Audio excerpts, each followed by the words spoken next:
Tube Amp Theater presents the restoration of the Heathkit W4AM amplifier. Let's go. So here's the Heathkit W4AM amplifier. This is a monaural amplifier, but it's really built well. Take a look at those transformers. So you got your power transformer, output transformer, and the choke. Tubes, it's got a 5V4 rectifier, a couple 6SN7s, and a couple 5881 output tubes. Here we are bottom side. Yep, these are hand-wired kits. This one's not too bad. I've seen much worse than this, but she looks all original. The thing though that alarmed me immediately when I looked at this is the staining here. You can see it up here and over here, indicating probably one of these capacitors are leaking. And see this resistor right up here? He's cooked. That should be a 470 ohm resistor. So there's some issues. Before I fire this thing up full power, we're going to bring it up on a variac and take some measurements. Since the amp is in unknown condition, I'm going to bring it up slowly on a variac. I've got a dummy load connected to the 8 ohm terminals, and I have a meter here that we're going to monitor the grid voltages with to make sure that these caps aren't leaking DC. And then I'm going to inspect the output tubes and make sure that they're not running too hot. So right now I'm at about 75 volts. You can see we've got 0 volts on that grid. It's a good thing. Go up here, range her down a little bit. We've got 0 volts there.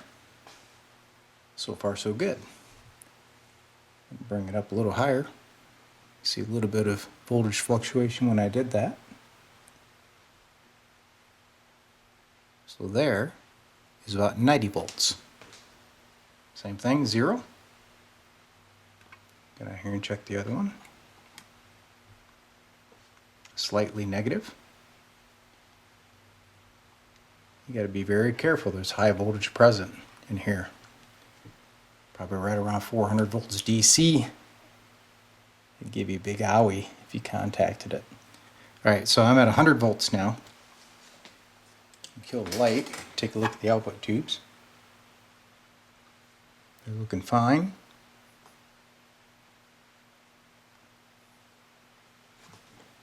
Okay, go back down here and check this grid again. So she's idling just fine, and I'm not seeing anything alarming on these grids. If I were to see, say, some positive voltage, like a volt or two, that would indicate these caps are leaking. But I still have this staining, and I still suspect that these caps are on the edge of failing. So I am going to change them, and I'm going to change this 47 ohm resistor that's smoked. And if you look at the schematic, that resistor goes to a 0.1 microfarad Black Beauty cap, and they have a track record of shorting. So since I don't know why this resistor is baked, I'm going to guess that it may be the Black Beauty. So I'm going to kill it, and we're going to change out those components. Then I'll bring her back up, but this time we'll have a scope and an audio generator hooked up, and we'll take a look at that sine wave.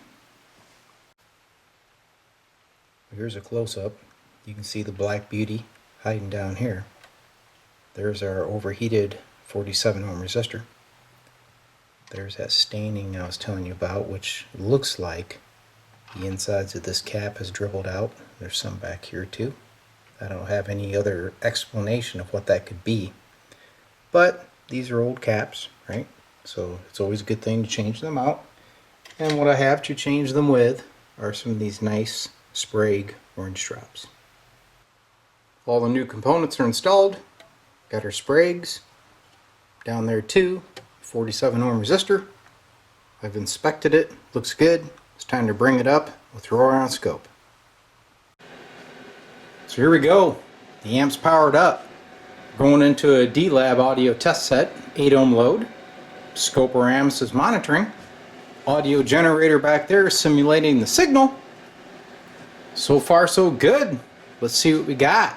Setting a little camera down here. Boom. Alright. So here's some audio out.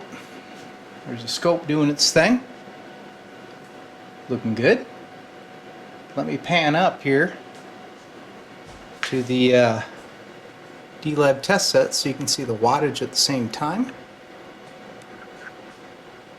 Just got a new tripod here. It's one of these monopods, whatever they call them. So I'm kind of experimenting with it. Anyway, you can see the wattage. We've got 0 to 100 watt scale. Nice clean sine wave. I'm going to crank up the audio a little bit. Boom. Everything's looking good. I believe the Heathkit is good to go. I'm going to let this thing cook for a while. But so far, it's looking great. Great project. So after a few minor component changes, the Heathkit is up and running again, ready for another 20 to 30 years of service for your enjoyment.